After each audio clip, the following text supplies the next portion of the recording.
পণ্ডিত আর্যনাথের নাম সমগ্র দেশে কোনো পরিচিতির মুখাপেক্ষে ছিল না। বড় বড় শহরের জাঁকজমকপূর্ণ মঞ্চ, হাজারো মানুষের সমাগম, তার বক্তৃতায় করতালির ধ্বনি এবং প্রতিটি চ্যানেলে প্রচারিত বিতর্ক, এসবই ছিল তার খ্যাতির অংশ। তার অনুসারীরা তাকে ধর্মের সৈনিক এবং সত্যের রক্ষক বলে সম্বোধন করত। তিনি ছিলেন লম্বা, সুগঠিত দেহের অধিকারী এবং দৃঢ় কিন্তু আত্মবিশ্বাসী কণ্ঠস্বরের মানুষ। তার তীক্ষ্ণ দৃষ্টি এবং ধারালো বাক্য দিয়ে তিনি প্রতিপক্ষকে নিরুত্তর করে দিতেন। তার সভায় লোকজন ভক্তিভরে বসত, তার প্রতিটি কথায় মাথা নাড়ত, এবং যখন তিনি ইসলাম বা মুসলমানদের সমালোচনা করতেন তখন সভা করতালি ও হর্ষধ্বনিতে মুখরিত হয়ে উঠত। সময়ের সঙ্গে এই খ্যাতি তার জন্য সম্মানের পাশাপাশি অহংকারের মুকুটও হয়ে উঠেছিল। তিনি বিশ্বাস করতে শুরু করেছিলেন যে তিনি যে কোনো বিতর্কে জয়ী হতে পারেন, সামনে যত বড় পণ্ডিতই থাকুক না কেন। তার জন্য বিতর্ক জেতা কেবল যুক্তির খেলা ছিল না, বরং নিজের শ্রেষ্ঠত্ব প্রমাণের মাধ্যম ছিল। তিনি প্রায়ই বলতেন, আমি প্রতিটি মতবাদের প্রতিনিধিকে নিরুত্তর করেছি, এখন এমন কেউ নেই যে আমার সামনে টিকতে পারে। একদিন তাকে একটি বড় আন্তধর্মীয় সংলাপের আমন্ত্রণ জানানো হলো। বিষয় ছিল বর্তমান যুগে সহিষ্ণুতা। এই অনুষ্ঠানে বিভিন্ন ধর্মের প্রতিনিধিরা অংশ নিতে চলেছিলেন। আয়োজকরা তাকে মূল বক্তাদের একজন হিসাবে আমন্ত্রণ জানিয়েছিল এবং জানিয়েছিল যে একজন প্রখ্যাত মুসলিম পণ্ডিত প্রফেসর আহমদ ফরিদও উপস্থিত থাকবেন।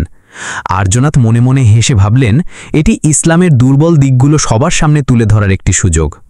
তার মনে তৎক্ষণাৎ সেই প্রশ্নগুলো ঘুরপাক খেতে শুরু করল যেগুলো দিয়ে তিনি প্রতিপক্ষকে বিব্রত করতে চাইলেন। কাবার চারপাশে তাওয়াফ, হাজরে আসওয়াদকে চুম্বনের রীতি এবং মুসলমানদের কিবলার দিকে মুখ করে নামাজ পড়া, তিনি নিশ্চিত ছিলেন যে এই বিষয়গুলো জনসমক্ষে ইসলামকে দুর্বল প্রমাণ করবে। তিনি বহুবার তার বক্তৃতায় এই বিষয়গুলো নিয়ে তাচ্ছিল্য ও প্রশ্ন তুলেছিলেন এবং প্রতিবারই শ্রোতারা তার সঙ্গে একমত হয়েছিল। কিন্তু এবার শ্রোতারা ছিলেন বিভিন্ন ধর্মের এবং বিষয়টিও ছিল স্পর্শকাতর। তিনি জানতেন যে প্রতিপক্ষ যদি নম্রতা ও সৌজন্যের সঙ্গে জবাব দেয় তবে তাকে চাপা দিতে কথার পাশাপাশি পরিবেশের ওপরও দৃঢ় নিয়ন্ত্রণ রাখতে হবে। সেই সন্ধ্যায় তিনি নিজের ঘরে আয়নার সামনে দাঁড়িয়ে বাক্যাংশগুলো মহড়া দিতে শুরু করলেন। নিজেকে দেখে আত্মবিশ্বাসের সঙ্গে মাথা নাড়তেন এবং ভাবতেন, যখন আমি এই প্রশ্ন করব তখন তাদের কাছে কোনো উত্তর থাকবে না। তার মনে আহমদ ফরিদের ছবি ছিল একজন সাধারণ বক্তা, যিনি তার তীক্ষ্ণ প্রশ্ন ও তাচ্ছিল্যপূর্ণ ভঙ্গির সামনে দমে যাবেন। অন্যদিকে প্রফেসর আহমদ ফরিদ সম্পূর্ণ ভিন্ন প্রস্তুতিতে ব্যস্ত ছিলেন। তিনি এই সুযোগকে প্রতিপক্ষকে পরাজিত করার মাধ্যম হিসাবে দেখছিলেন না, বরং সত্যকে নম্রতা ও যুক্তির মাধ্যমে উপস্থাপনের একটি উপায় হিসাবে বিবেচনা করছিলেন। শান্ত ও গম্ভীর প্রকৃতির আহমদ ফরিদ জানতেন যে আন্তধর্মীয় সংলাপ একটি সূক্ষ্ম সেতু, যেখানে সামান্য তীব্রতা দূরত্ব বাড়িয়ে দিতে পারে। তিনি তার নোটে শুধু কুরআনের উদ্ধৃতি নয়, বৈজ্ঞানিক ও ঐতিহাসিক যুক্তিও যুক্ত করছিলেন। তার কাছে জয় তখনই যখন কথা শ্রোতাদের হৃদয়ে পৌঁছায়, শুধু করতালি বাজানো নয়। বিতর্কের দিন ক্রমশ এগিয়ে আসছিল এবং আর্যনাথের মনে তার জয়ের একটি স্পষ্ট ছবি ফুটে উঠছিল। তিনি ভাবছিলেন, যখন তিনি কাবা ও হজরে আসওয়াদের প্রসঙ্গ তুলবেন তখন শ্রোতাদের মাঝে একটা হইচই পড়ে যাবে। তিনি পরিকল্পনা করছিলেন যে প্রশ্নোত্তর পর্বে চতুরতার সঙ্গে শ্রোতাদের নিজের কথায় সম্মত করাবেন এবং আবেগ উস্কে দেবেন। তার কাছে এটি কেবল ধর্মীয় বিতর্ক ছিল না, বরং নিজের সুনাম আরও শক্তিশালী করার সুযোগ ছিল। তিনি তার ঘনিষ্ঠ বন্ধুদের মাঝে গর্বের সঙ্গে বলতেন, এবার আমি এমন একটা আঘাত করব যে তারা চিরকাল মনে রাখবে। তার ঘনিষ্ঠ সঙ্গীরা হেসে বলতেন, পণ্ডিতজি, আপনার সামনে কে টিকতে পেরেছে যে এখন টিকবে? কিন্তু বাস্তবতা ছিল এই যে আর্যনাথের হৃদয়ে কোথাও একটা সামান্য আশঙ্কা লুকিয়েছিল যে এই প্রতিযোগিতা সাধারণ নয়। তিনি জানতেন না যে মাঝে মাঝে বিতর্কের মাঠে জয়ী ব্যক্তিই সবচেয়ে বড় পরাজিত হয়, বিশেষ করে যখন যুক্তির পাশাপাশি সত্যও উপস্থিত থাকে। এটি ছিল সেই মুহূর্ত যখন দুটি ভিন্ন জগতের দুই ব্যক্তি একই মঞ্চে মিলিত হতে চলেছিলেন। একজন তার অহংকার ও জয়ের আত্মবিশ্বাস নিয়ে, আরেকজন জ্ঞান, ধৈর্য এবং যুক্তি নিয়ে। আর্যনাথের ধারণা ছিল না যে সংলাপকে তিনি আরেকটি বিজয় হিসাবে ভাবছেন তা তার জীবনের সবচেয়ে বড় মোড় হয়ে উঠবে। বিতর্কের দিন অবশেষে এসে পৌঁছাল। শহরের সবচেয়ে বড় অডিটোরিয়ামের বাইরে বিভিন্ন ধর্মের প্রতিনিধি, ছাত্র, অধ্যাপক, কূটনীতিক এবং সাধারণ মানুষ সারি সারি প্রবেশ করছিল।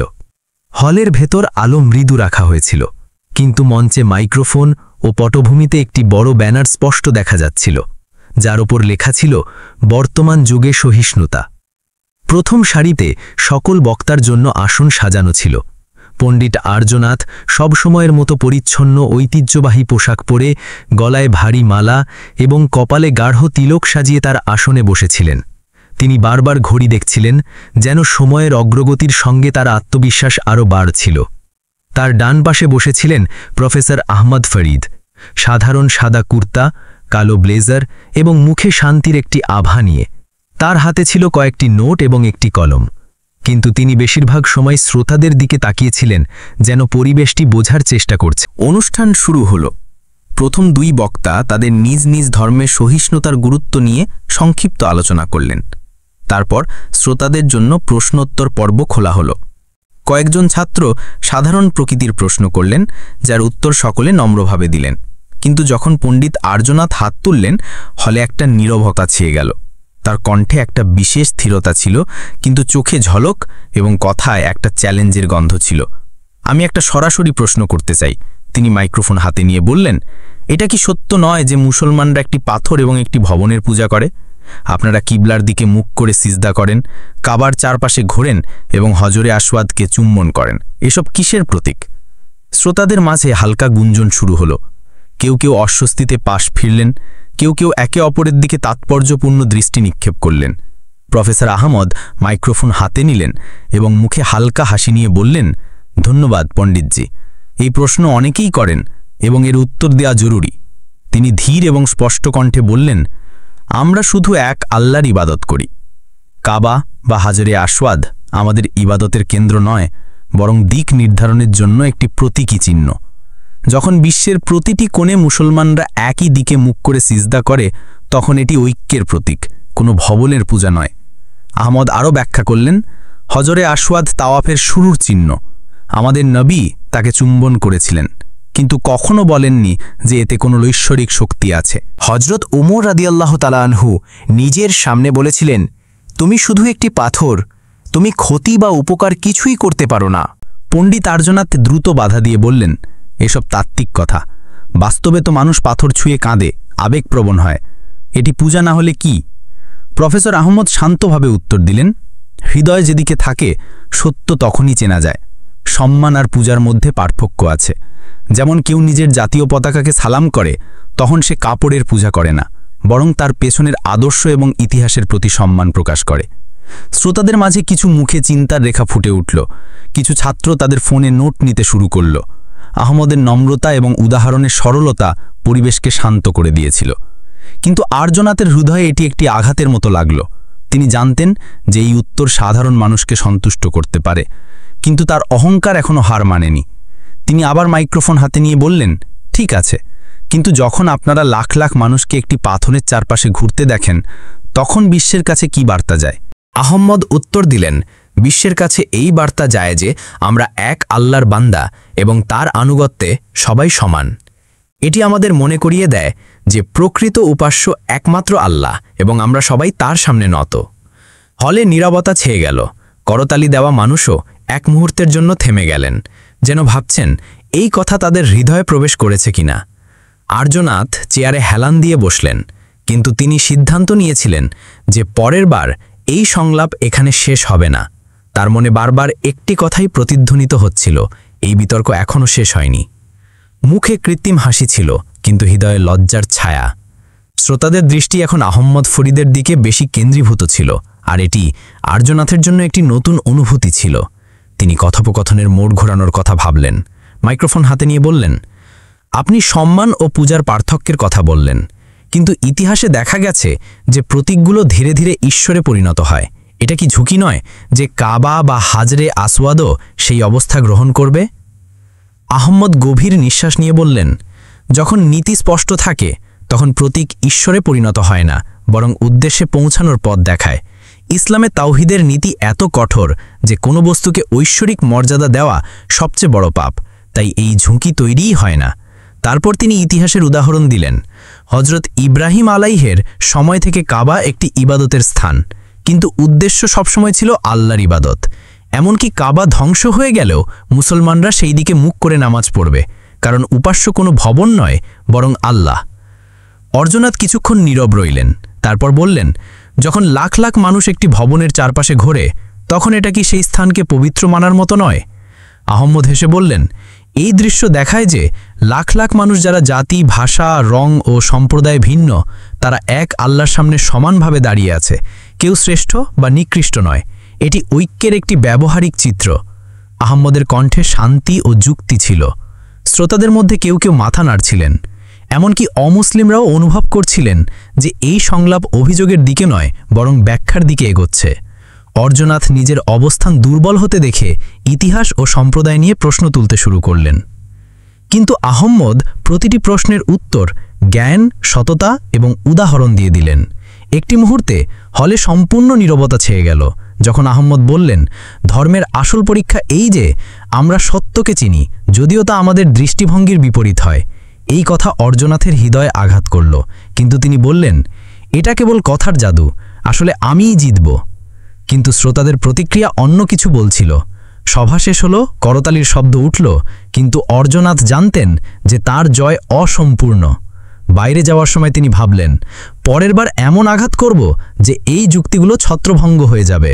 এই জেদ তাকে একটি বিপজ্জনক পরিকল্পনার দিকে নিয়ে গেল। তিনি ভাবলেন, মুসলমানদের সবচেয়ে পবিত্র স্থান কাবায় গিয়ে এমন কিছু করবেন যা বিশ্বব্যাপী হইচই ফেলে দেবে। পরিকল্পনা ছিল জাল পরিচয়পত্র তৈরি করে মুসলিম সেজে উমরাহ করা এবং হজরে আসওয়াদের অবমাননা করা। যখন বিশ্ব দেখবে যে একজন অমুসলিম তাদের পবিত্র পাথরের সঙ্গে কি করেছে, তখন তাদের ঈমান কেঁপে উঠবে। তিনি ভাবছিলেন, তার কাছে উপায় এবং যোগাযোগ দুটোই আছে। প্রথমে তিনি তার এক পুরনো বন্ধুর সঙ্গে যোগাযোগ করলেন, যিনি সরকারি বিভাগে কর্মরত এবং অসৎ কাজের জন্য কুখ্যাত ছিলেন। ফোনে অর্জনাথ বললেন, আমার একটি বিশেষ কাজে তোমার সাহায্য প্রয়োজন। একটি নতুন পরিচয়পত্র বানাতে হবে, ধর্মের ঘরে ইসলাম লিখতে হবে। বন্ধু বললেন, এটা কোনো ছোট কাজ নয়, ঝুঁকি আছে। অর্জনাথ উত্তর দিলেন, ঝুঁকি নিতে প্রস্তুত আছি, শুধু গোপনীয়তা শর্ত, যা বলবে তাই দেব। কিছু আলোচনার পর চুক্তি হয়ে গেল। 1 সপ্তাহের মধ্যে আর্য খান নামে ইসলামী পরিচয়পত্র তার হাতে চলে এলো। পরবর্তী পদক্ষেপ ছিল ওমরাহ প্যাকেজ বুকিং। তিনি শহরের একজন প্রখ্যাত ট্রাভেল এজেন্টের কাছে গেলেন। মালিক উষ্ণতার সঙ্গে বললেন, মোবারক হো ভাইজান, আল্লাহ সহজ করুন।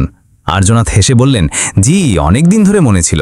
তিনি ওমরাহার রীতিনীতি শেখার ভাঙ করলেন, ইউটিউব ভিডিও দেখলেন, নামাজের কথা মুখস্থ করলেন, অজু ও তাওয়াফের দোয়া মুখস্থ করলেন, আয়নার সামনে দাঁড়িয়ে তাকবীরের মহড়া দিতেন। কিন্তু হৃদয়ে উঠছিল ঘৃণা ও তাচ্ছিল্যের ঢেউ। রাতে বিছানায় শুয়ে বারবার হজরে আসওয়াদের কাছে পৌঁছানোর দৃশ্য কল্পনা করতেন। গোপন ক্যামেরা চালু করবেন, কাজটি করবেন এবং ভিডিও সোশ্যাল মিডিয়ায় পোস্ট করে বিশ্বকে দেখাবেন যে মুসলমানদের ঈমান একটি পাথরের সঙ্গে জড়িত। কিন্তু প্রতিবারই একটি অনুভূতি আসত, আহমদ ফরিদের কথা, সত্যকে চেনার জন্য হৃদয়ের দিক গুরুত্বপূর্ণ। তিনি তৎক্ষণাৎ সেটা ঝেড়ে ফেলতেন, কিন্তু এই চিন্তা বারবার ফিরে আসত। যাত্রার দিন এলো। বিমানবন্দরে ওমরার কাফেলার ভিড় ছিল। সাদায় হেরাম পরা পুরুষ, আবায়া পরা নারী, উচ্ছ্বসিত শিশু, সবাই একটি আবেগে মগ্ন ছিল। অর্জনাথ, যিনি এখন আর্য খান, পকেটে ছোট ক্যামেরা নিয়ে হাসছিলেন, কিন্তু হৃদয়ে পুরনো উদ্দেশ্য লুকিয়েছিল। ফ্লাইটে তার পাশে বসা একজন বয়স্ক ব্যক্তি তসবি পড়তে পড়তে জিজ্ঞেস করলেন, প্রথমবার যাচ্ছেন বাবা? আর্য বললেন, জি, প্রথমবার। বৃদ্ধ বললেন, আল্লাহ আপনার সফর কবুল করুন, এটা জীবন বদলে দেয়। আর্য হেসে ভাবলেন, আমার জীবন তো আমি নিজেই বদলাতে এসেছি। কাফেলার নেতা মক্কায় প্রবেশের আগে দোয়া ও আদব শেখাচ্ছিলেন। তার কণ্ঠের মাধুর্যে মানুষ একাগ্র চিত্তে শুনছিল। আর্যর মনে হলো এসব ভণ্ডামি, কিন্তু বিমানবন্দরের ইহেরাম গেটে পৌঁছে তিনি একটি শান্তি অনুভব করলেন। কাফেলার একজন যুবক তার ব্যাগ তুলে নিয়ে বললেন, ভাই, আপনি আরাম করুন। আর্য কিছুক্ষণ নীরব রইলেন। এই নম্রতা তিনি তার প্রতিপক্ষদের কাছ থেকে আশা করেননি। বাসে বসে তিনি মক্কার দিকে যাওয়া বালুকাময় পথ ও পাহাড় দেখলেন। নেতা বললেন, আমরা এখন হারামের সীমানায় প্রবেশ করতে যাচ্ছি, এখানে নিয়তের হেফাজত করুন, এই ভূমি নিয়তের আয়না। এই কথা আর্যর মনে হলো যেন সরাসরি হৃদয়ে আঘাত করেছে, কিন্তু তিনি নিজেকে বোঝালেন যে এর কোনো প্রভাব নেই। পঞ্চম ও ষষ্ঠ চক্করে আর্যর পদক্ষেপ ও হৃদয় দুটোই একই তালে চলতে শুরু করল। তিনি দেখছিলেন মানুষ তাদের প্রভুর সঙ্গে ব্যক্তিগত সংলাপ করছেন। কেউ কৃতজ্ঞতা জানাচ্ছেন, কেউ ক্ষমা চাইছেন, কেউ অন্যের জন্য দোয়া করছেন। তার হৃদয়ে প্রথমবার একটি প্রশ্ন জন্ম নিল, যদি এসব মিথ্যে হয় তবে এই শান্তি কোথা থেকে আসে? সপ্তম চক্র শুরুর আগে তিনি পকেটে লুকানো ক্যামেরা ছুলেন, যেন নিজেকে মনে করিয়ে দিচ্ছেন কেন তিনি এখানে এসেছেন।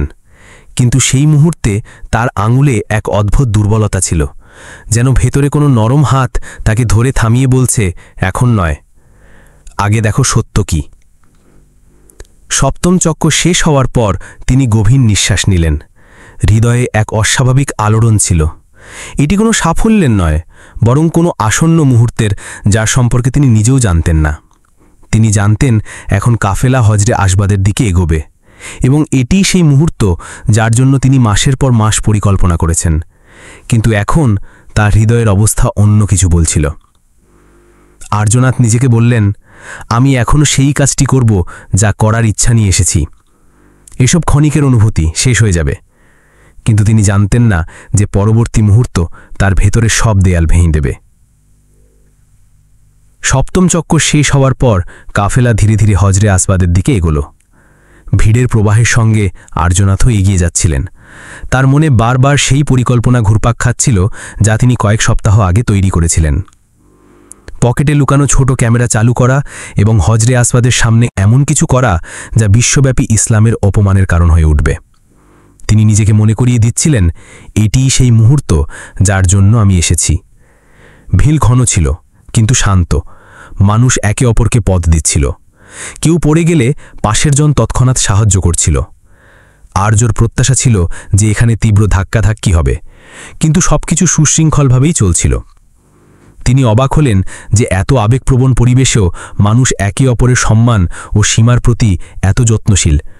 এখন তিনি হজরে আসবাদের একেবারে কাছে ছিলেন। সামনে ছিল সেই ঐতিহাসিক পাথর যার সম্পর্কে তিনি সবসময় তাচ্ছিল্য করতেন। মাত্র কয়েক পা দূরে ছিল। চকচকে কালো পাথর ধুলোবাড়ি পরিষ্কার করে রূপার ফ্রেমে বাঁধানো। এক মুহূর্তের জন্য তাকে অসাধারণ মনে হল। এটি ছিল সেই পাথর যা শতাব্দী পর শতাব্দী ধরে মুসলমানদের জন্য তাওয়াফের শুরুর বিন্দু হয়ে এসেছে। কিন্তু আজ তিনি এটিকে তার ঘৃণার লক্ষ্যবস্তু করতে এসেছিলেন। যেই তার দৃষ্টি এটির উপর স্থির হল, হৃদয়ে এক অদ্ভুত অবস্থা জন্ম নিল। তিনি ভাবছিলেন এটি শুধু একটি পাথর, কিন্তু চোখ যা দেখল এবং হৃদয়ে যা অনুভব করল তা তার চিন্তার সম্পূর্ণ বিপরীত ছিল। মনে হলো এই পাথরের নীরবতায় শতাব্দী প্রাচীন কোনো গল্প বন্দী আছে, এমন গল্প যা বলা বা লেখা হয় না, শুধু অনুভূত হয়। তিনি পকেটে হাত দিলেন, ক্যামেরার বোতাম টিপতে যাচ্ছিলেন। হঠাৎ তার হৃৎপিণ্ডের স্পন্দন তীব্র থেকে তীব্রতর হতে লাগল।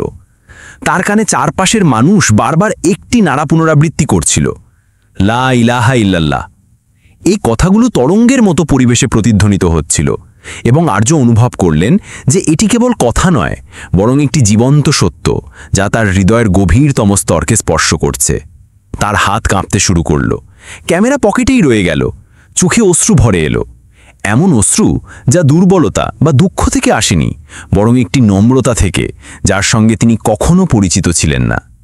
তার মনে আহম্মদ ফরিদের কথাগুলো ঝলমল করতে লাগল। আমরা পাথর বা ভবনের ইবাদত করি না, বরং এর মাধ্যমে আল্লাহর একত্বের ঘোষণা করি। এক মুহূর্তে যেন সবকিছু স্পষ্ট হয়ে গেল। এই মানুষেরা পাথরকে নয়, বরং এর ইতিহাসে থাকা বার্তাকে মানে। হজরত ইব্রাহিম ও হজরত ইসমাইলের নির্মাণের বার্তা, এক আল্লাহর সামনে নম্রতার বার্তা। আর্যর পদক্ষেপ ধীর হয়ে গেল। ভিড় তাকে এগিয়ে নিয়ে যাচ্ছিল, কিন্তু তার হৃদয় অন্যদিকে টানছিল। তিনি হজরে আসওয়াদের সামনে থামলেন। চোখ থেকে অশ্রু ঝরতে লাগল। তিনি ক্যামেরা বের করলেন না, যে কাজের ইচ্ছা নিয়ে এসেছিলেন তাও করলেন না। তার জিহ্বায় অজান্তে বেরিয়ে এলো, আমি ভুল ছিলাম। এই ইবাদত ভবনের নয়, একমাত্র প্রভুর। তিনি নত হলেন, কিন্তু অবমাননার জন্য নয়।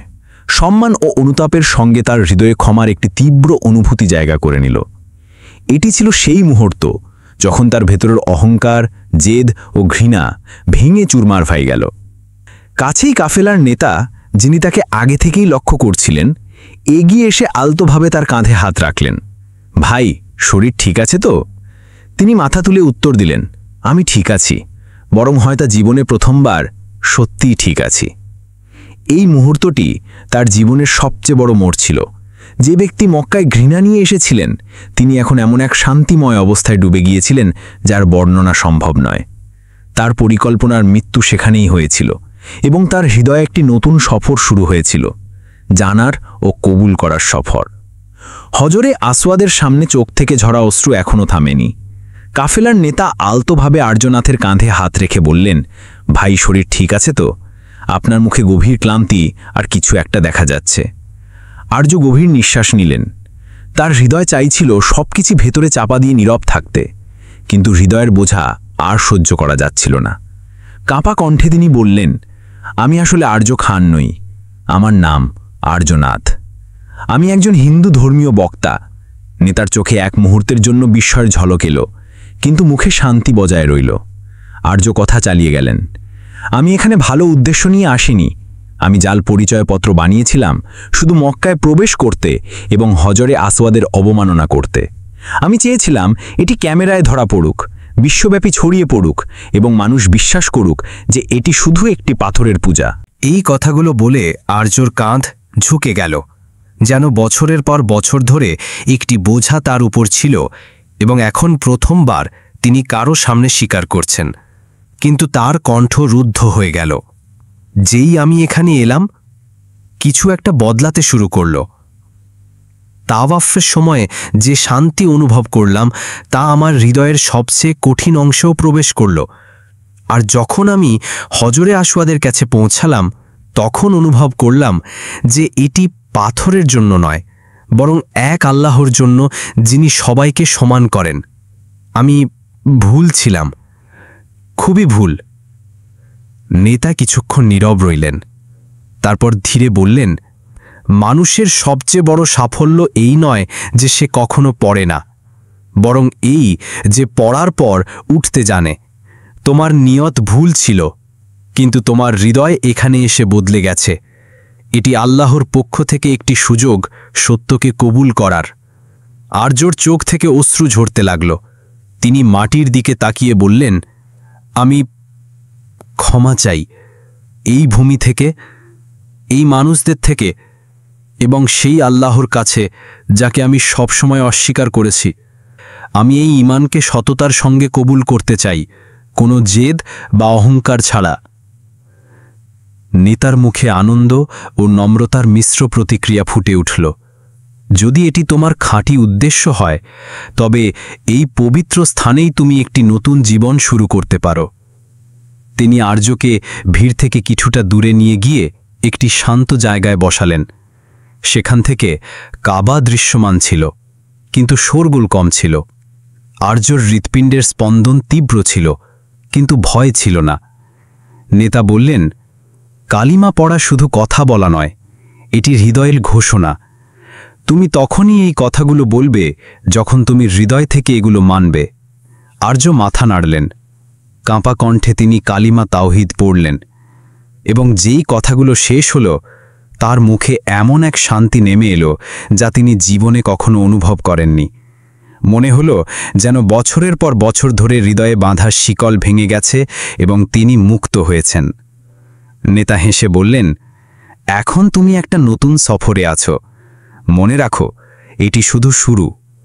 ঈমানকে শক্তিশালী করতে জ্ঞান, ধৈর্য এবং আমল প্রয়োজন।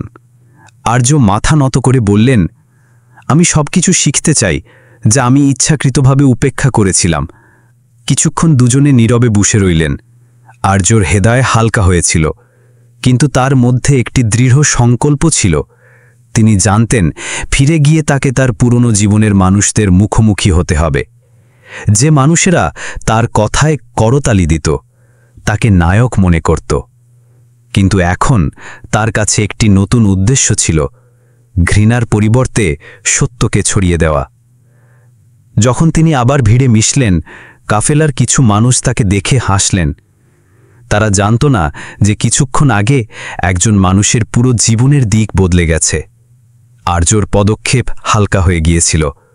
তিনি জানতেন যে জায়গায় তিনি পাপের উদ্দেশ্য নিয়ে এসেছিলেন, সেখান থেকে তিনি বিশুদ্ধ হৃদয় এবং নতুন পরিচয় নিয়ে ফিরছেন।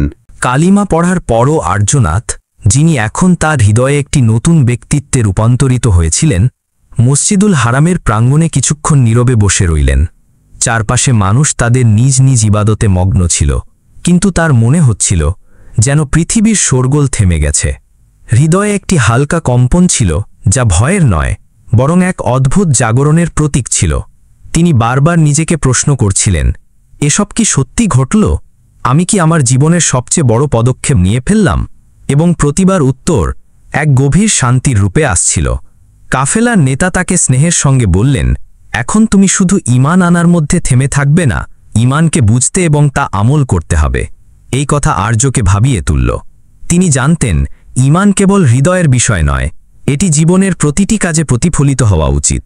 পরের দিন তিনি সিদ্ধান্ত নিলেন যে প্রতিটি মুহূর্ত শেখার মধ্যে কাটাবেন। তিনি নেতার সঙ্গে থাকলেন, প্রতিটি ইবাদতের অর্থ ও উদ্দেশ্য সম্পর্কে প্রশ্ন করতেন।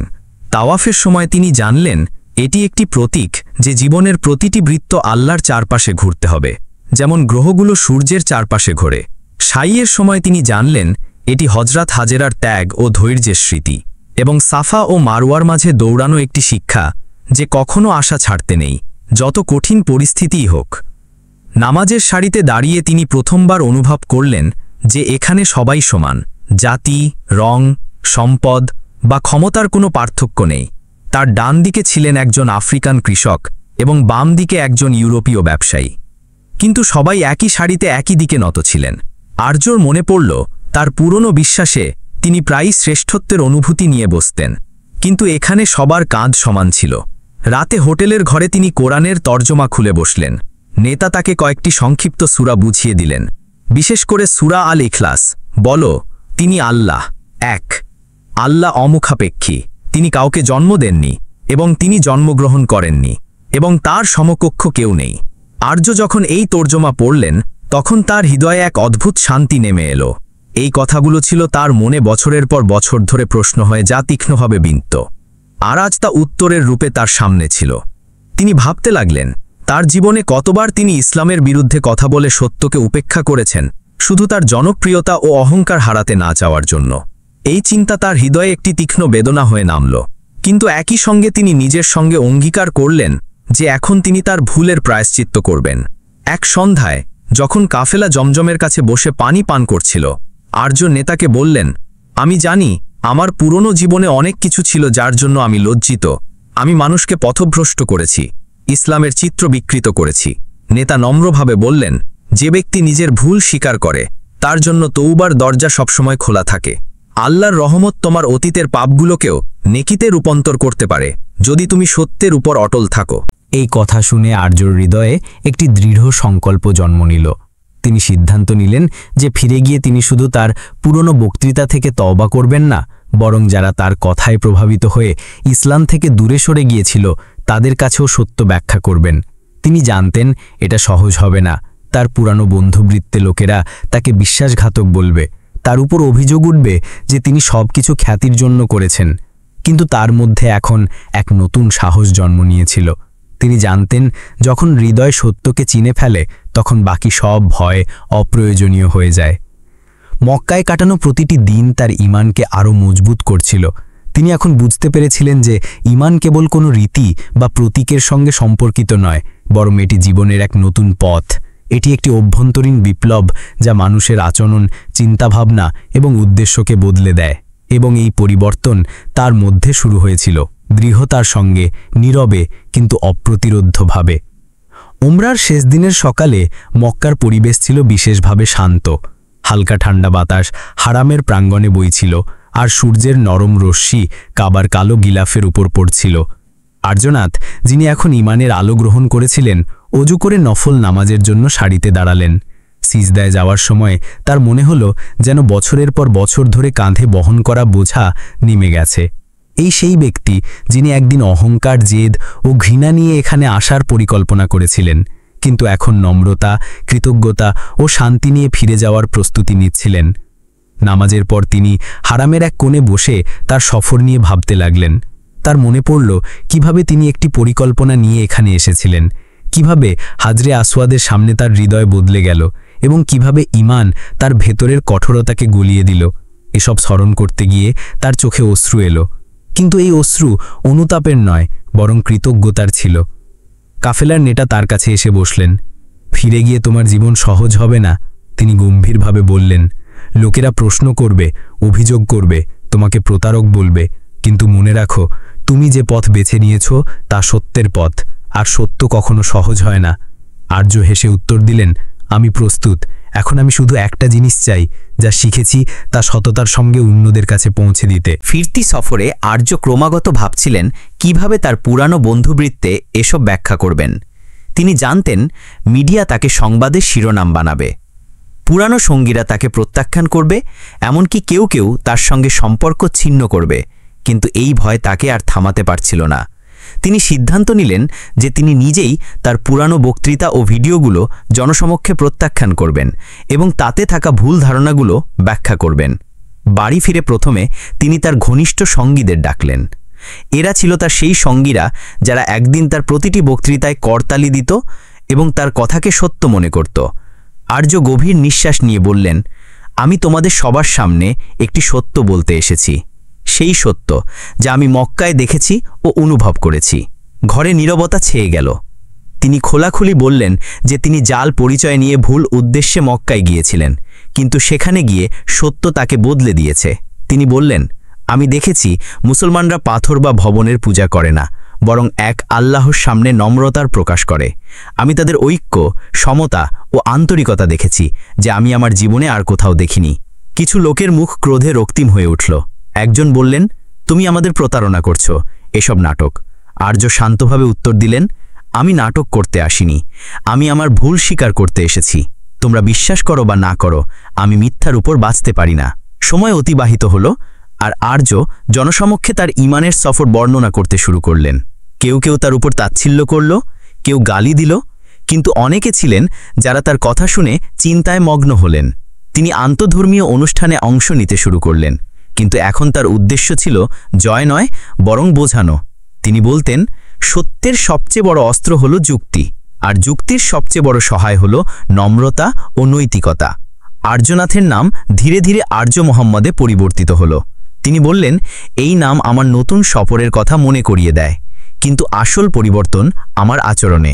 তিনি জানতেন ঈমানের পথ দীর্ঘ, কিন্তু তিনি সত্যের সঙ্গে প্রথম পদক্ষেপটি তুলে নিয়েছিলেন। এই গল্প সেই বার্তা বহন করে যা মক্কার ভূমি তাকে দিয়েছিল, হেদায়েত জোর করে আসে না, বরং হৃদয়ের দরজায় নীরবে আসে। আর যখন সেই দরজা খুলে যায়, তখন মানুষের পরিচয় শুধু বদলায় না, তার দায়িত্বও বেড়ে যায়।